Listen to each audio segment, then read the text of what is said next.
Do you want to make sales on TikTok but feel like you might have missed the boat? Or maybe you feel like it's still too early for you to get on TikTok because it's really only for kids and teens. Well, let me start by just saying that neither of those two things are true. It is possible to build a successful following and business on TikTok. In fact, 58% of TikTok users find new companies and products from TikTok. 44% of people make immediate purchasing decisions based off the videos they see on TikTok. On average, TikTok users spend 14% more money when TikTok is a part of their purchase journey. That's pretty impressive. This one is the most powerful, especially for those of you who already are active on other platforms and you're watching this, but you're like, I'm not sure if I really even want to get on TikTok. On average, TikTok users spend 14% more money when TikTok is a part of their purchase journey. So if someone follows you on both TikTok and on Instagram, and TikTok becomes a part of that purchase journey where they build trust with you and they learn more about your products or your services, on average, they will spend 14% more money. That's pretty impressive. Also, when it comes to the whole age demographic thing with TikTok is already skewing older than Facebook and Instagram when they were the same age as TikTok. TikTok now is about 5 or 6 years old, and when Instagram was 5 or 6 years old, and when Facebook was about 5 or 6 years old, they had less users who were over the age of 40, 50, and 60 than TikTok already does. So there's absolutely a market for every audience on TikTok. There are plenty of people, millions of people over the age of 40, 50, 60, 70 even 80-year-olds and some 90-year-olds who are crushing it with their business or their brand on TikTok. So it's absolutely possible, and that demographic of people is absolutely using TikTok. Now, I would be lying to you if I said that there were more baby boomers on TikTok than there were on Facebook. That's just not true. But I think it's also not true to look at it as a complete opposite where there are no baby boomers and there's only teens and millennials who are just twerking and making lip sync videos. But who am I? What's my credibility to talk about TikTok growing and making sales on TikTok? I originally got started on TikTok in 2019 and I very quickly grew to over 320,000 followers on TikTok. I had numerous videos with over 1 million views and I think even a handful of videos that crossed the 10 million view mark. And from that, I was able to quickly pivot and create a course about how to grow and how to make sales on TikTok. And I was able to leverage a lot of my TikTok following to feed into my Instagram following, which is ultimately where I've nurtured a lot of those followers and turned them from just followers into actual customers. Now, that was back a few years ago. And over the course of those few years, I changed my niche a few times. I really struggled with consistency on that large TikTok account. And because of numerous reasons that we don't need to dive into in this episode, because I've dived into it or dove into it in previous episodes of Build Your Tribe, I decided to start over. I decided to create a new TikTok account. I started that at the end of 2023. I started posting on it consistently here in 2024, and I've started to see some serious results already just in the first few months of this year. In fact, in just the last 2 months, I've had videos with views of over 500,000, 800,000, and 1.3 million views. And that's allowed me to grow from less than 100 followers at the beginning of the year to now over 3,000 followers in just a few months. And I know what you might be thinking, 3,000 followers, that's it? Don't you have way more on Instagram? Yes, I do have 700,000 followers on Instagram. But in just a few months, without TikTok even being my main priority, having multiple viral videos and growing to over 3,000 followers, for me, is a win. And more important than the quantity of followers that I have on TikTok, the quality of followers that I have on TikTok is really awesome and honestly a little bit surprising. My engagement rate is super high. The amount of views and likes that I receive on every single post is very high compared to the number of followers that I have. And most important of all, the number of comments that I'm getting. Genuine, thoughtful comments that I'm able to interact with, respond to, people who are asking genuine questions or who are just very complimentary or who are telling me that they're going to hop over to Instagram to learn more about becoming a customer is very surprising. And so even without having hundreds of thousands of followers on TikTok, I've already seen a surprising return on investment from the followers that I do have. Now, how do you grow a business and start making sales on TikTok? Step number 1 and step number 2 are the same as pretty much every social media platform, so I'm not going to go deep into these, but step number 1 is to pick your niche, identify your topic, your subject that you're going to be focusing on. Again, I don't need to go deep into the why or the how because we actually did an episode of Build Your Tribe just a few weeks ago about that. Just a few weeks ago, my mom did an episode called Watch This to Pick Your Niche. Obviously, that one will help you with identifying your niche on social media. And she also did one about a month or two ago that was called How to Find What You Were Meant to Do. Finding Your Thing is kind of the subtitle of that. Figuring out what your topic is, what it is that you're not just going to post about, but what you're going to promote, sell, or offer on social media as a whole. Of course, for our conversation today, you can apply it to TikTok. Step number 2 is to optimize your profile.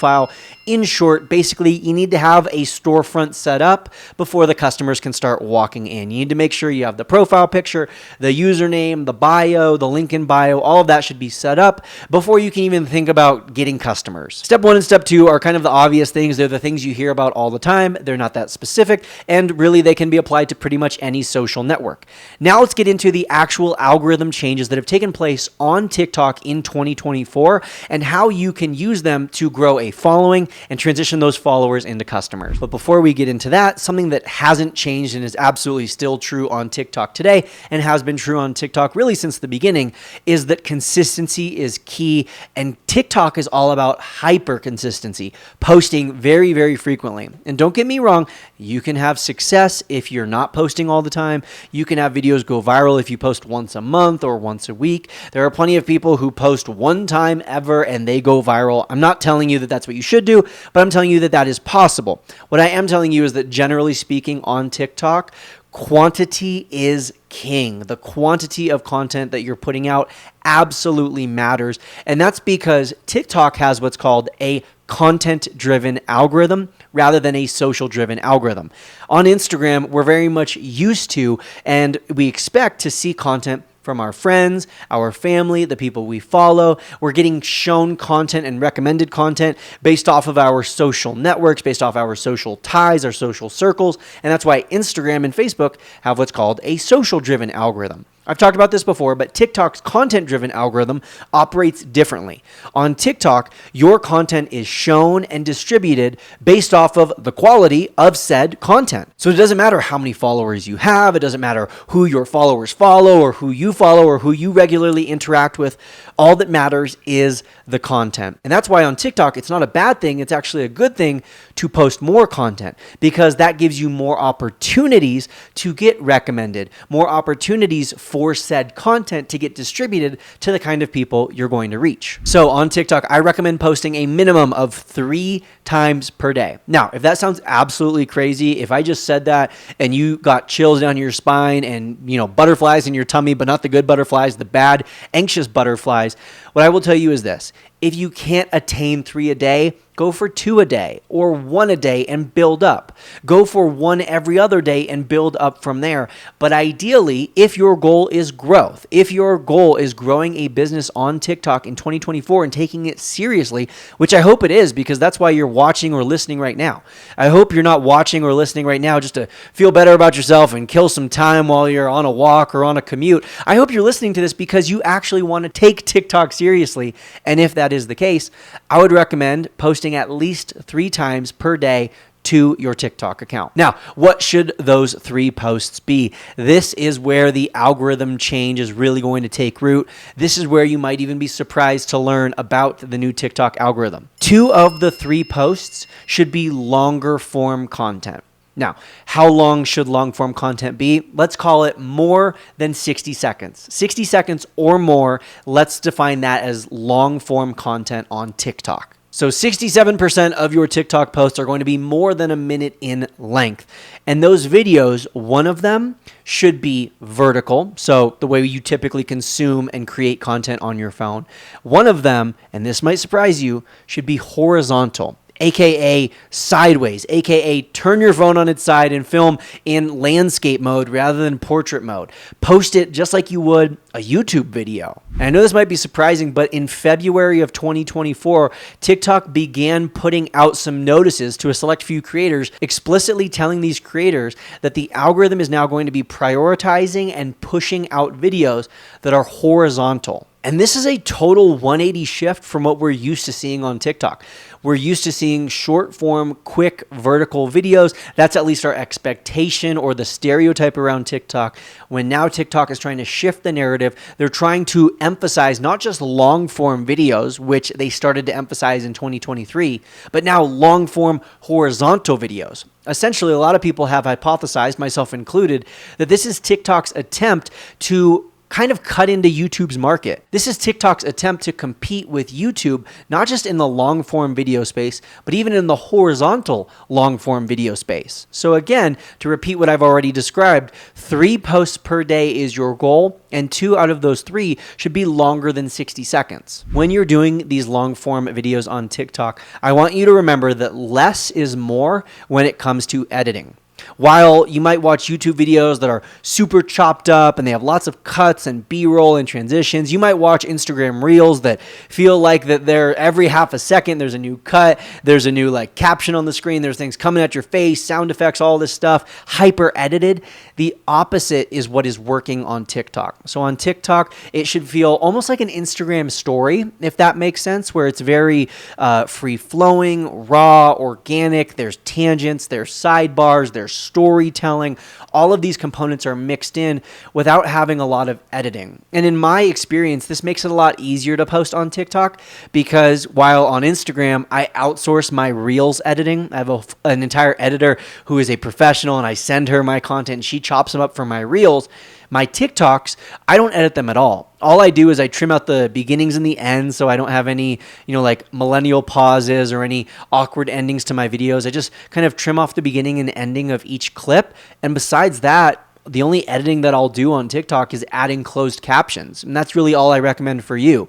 Less is more with your editing on TikTok. And hopefully that makes it a little bit easier for you to stay consistent and post more often on TikTok. Now, you might be wondering, what is the third kind of post? Again, I recommend 3 a day, 2 long form. One of the long form is vertical, one of the long form horizontal. The third kind of post that I would recommend doing is the kind of classic trending audio, something that's popular, something that's a meme or a lip sync or some sort of quick dance if that fits you and your brand. You don't have to dance though, but just something that is trending or popular, because leveraging these trends is A, very easy to create, B, very quick to create, and C, if you strike just right, if the trend is just popular enough and you catch that wave at the right time, you can ride it and you can go viral and have a lot of success, get a lot of new eyeballs from a video that's really short. So now that we've gone over what to post and how frequently you should post, let's talk about how do you actually post, like what goes into the post, what makes it a quality post that you can have success, and then start to build these relationships, which builds trust, which then builds customers out of your followers. First, I've already mentioned this one a little bit, but start mixing in more storytelling into your content. The vast majority of your TikTok content should be aligned with your niche and it should appeal to your ideal follower. However, on TikTok, because these are longer form videos a lot of the time, you can start to mix in more of your personality, more of your interests, more of your passions, more of your hobbies, more things that are non-niche related. And you can do this creatively so that even though you're talking about something that isn't niche related, you can relate it back to your niche and thus reveal parts of yourself, yet still appeal to your audience who maybe isn't interested in those things, but is still interested in your niche. That was kind of abstract, so let me give you an example. Snowboarding is not my niche. I talk about growing on social media. I teach people how to make money on Instagram and TikTok and YouTube. Snowboarding doesn't really have anything to do with that. However, I could talk about snowboarding and use storytelling from my life experiences of snowboarding, which I love to do and I do all the time in the winter, and I could relate it back to growing on social media or building a business. So for example, maybe I could talk about how the first couple days of snowboarding is very rough. You're going to fall on your butt a bunch, you're not going to have a lot of fun, and you're going to be pretty banged up, and you might want to quit. And that can be very similar to the first couple days or the first couple months or the first couple years of building a business. You're going to get banged up. You're not going to have a lot of fun. You're going to see a lot of other people who are seemingly blowing past you way faster than you could ever imagine. There's going to be a lot of comparison, and you might want to quit pretty early on. I could make that comparison so that I can talk about one of my interests, passions, or hobbies, aka snowboarding, and still relate it back to my niche. I could also create content talking about how my life as a content creator, as a business owner, makes snowboarding possible, something that I love to do, something that I can do whenever I want to without having to ask a lot of questions or worrying about taking sick days or paid time off. I can afford to do that because of the lifestyle I have created through content creation and business owning. And so in that way, I can relate, and again, an interest or hobby of mine back to my niche. So how do you create this long form content? What should you be posting about? It should all be related to your niche, but I want you to challenge yourself to get creative by introducing more storytelling, more of your interests, more of your passions and your hobbies, and talking about those things in a way that you can relate them back to your niche. Now, this will absolutely take time. It will absolutely take practice and trial and error. You won't be perfect at this off the bat, but as you start to get better at this, you're going to allow your audience to get to see all of you, everything that makes you tick, all of your personality things, all the things you like, all of your hobbies, and still care about your niche as a number one thing. But through doing this, you're going to build true super fans of you and your brand and your business. And of course, through introducing storytelling, you're naturally going to lengthen out your content because it's very hard to tell an entire story in 15 to 30 seconds. You're going to need to create some longer content, which we've already talked about, is advantageous. Now, when we're thinking about the structure of our content, hooks are absolutely essential. Hooks are essential on TikTok, just like they are on the beginning of a YouTube or a podcast or an Instagram reel or even a book that you're reading. A hook, the opening phrase, the opening sentence, the opening sound effect or edit is essential. It's how you grab someone's attention. It's how you stand out in the first 3 seconds from everyone else and all of the other content that your audience is seeing. Now, while hooks are very, very important, something that's very important on Instagram that I wouldn't recommend doing a lot of on TikTok is ending your videos with calls to action. I'm not sure what it is. I think it relates back to the psychology of the average TikTok user. But when you include a lot of calls to action or clickbaity or attention grabby calls to action in your videos, such as don't forget to like this post, save this post if you found it educational, share this post with a friend. While those things are very helpful and very useful and very effective on Instagram, they're far less so on TikTok. And I think it's because it's just not part of the dress code. It's not part of the norm. It's not part of what everyone does. And so you kind of stand out in a negative way when you're including these calls to action.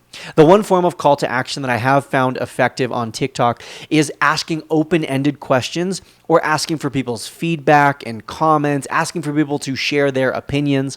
There are exceptions to this rule. There are absolutely times where asking for shares is effective or asking for saves or likes. But generally speaking, from what we've found, the only calls to action that are consistently effective on TikTok is asking open-ended questions that then generate comments. The next component of your TikTok videos that is very essential, and I've kind of mentioned this one already when I was talking about the editing that I do for my TikToks, is closed captions. Now, TikTok has started to include automatically generated closed captions, and that's awesome, but unfortunately, it doesn't always get added to every video. It doesn't always get added right away. It's not always accessible to everyone who views your video. So it's best off right before posting to press the little text button and then just make sure that you're adding closed captions to your videos so that if people are consuming on mute or if people have a hearing disability or anything like that, they can read your captions and understand what you're saying without having to just rely on the auditory experience. Besides closed captions, let's talk about what goes in your captions.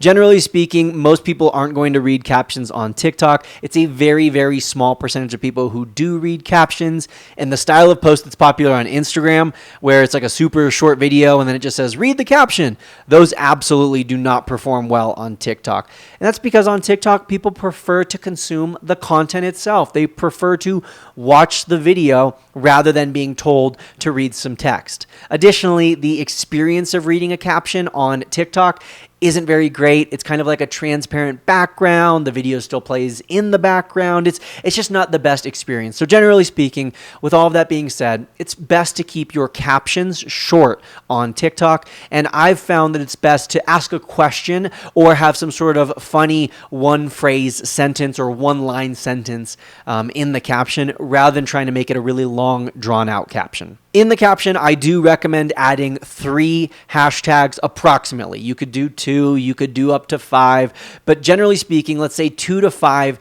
hashtags in your caption. And those hashtags, this is big, they should relate to the content itself. Not to your page, but to the content itself. So let me give you an example. If I am posting a TikTok video that's about growing on Instagram, and it's specifically about Reels strategies to grow on Instagram, it would be better for me to use hashtag Instagram Reels strategy, Reels views strategy, hashtag Reels growth strategy, rather than a hashtag that applies to my page in general, but maybe doesn't specifically describe that post, such as hashtag Instagram growth, hashtag Instagram marketing, hashtag Instagram stories. While those might be general topics that I discuss on my TikTok, and that might describe my niche, that doesn't describe the post itself. So when you are writing your 2 to 5 hashtags, try to essentially describe, what is this post talking about? If someone were to be searching hashtags, what would I want them to be searching for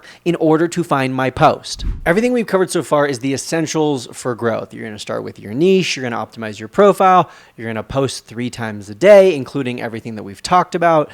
Now let's talk about, how do you actually convert? How do you transition someone from a viewer or a follower on TikTok into an actual sale? From what we've found, from what I've seen, there's really 3 main ways that you can do this. Number 1 is you get them to your Instagram. And there's numerous ways to get someone from your TikTok to your Instagram. Some of these include, number 1, having photo-based content that's exclusively on Instagram that you can talk about or reference on TikTok, which then makes someone curious and want to view your Instagram. Number 2 is exclusive discounts or deals or specials that are only available through following you on Instagram that are not available on TikTok. Number 3 is simply having a large enough quantity of followers who care that much about you on TikTok that they also want to follow you on Instagram. And number 4 is essentially starting the conversation, the topic, the tips, the post, whatever it may be on TikTok, but then finishing it on Instagram. So maybe you're going to give 5 tips to become a better rock climber. The first 3 will be shared on TikTok, and the final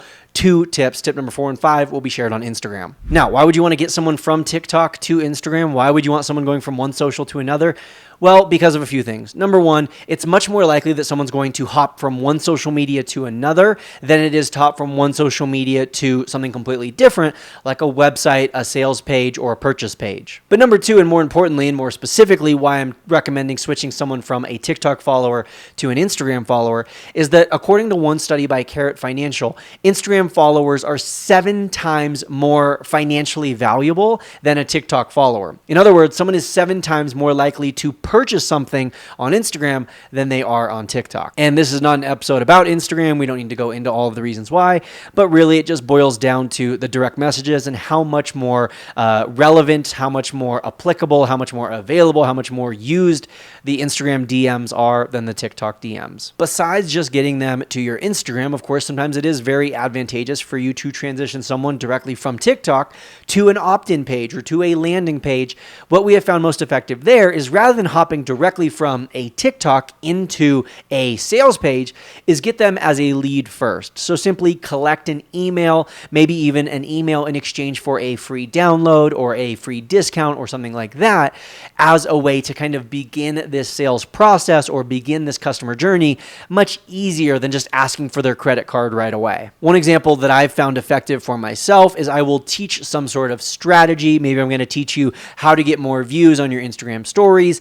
And then at the end of that TikTok, I'm going to say, and if you need 50 Instagram story ideas, head to the link in my bio and you can find a free list there. Now, of course, this is going to have a relatively low conversion rate because I'm asking someone to stop their dopamine consumption, stop scrolling through their feed, and instead go download something, but at least they're getting something in return, and all it costs them is a few seconds in their email address rather than having to actually pull out their credit card and spend some money. And then the final way to convert someone from a follower into a customer on TikTok is by actually sending them to a landing page, actually sending them to the checkout page where they're actually going to spend some money.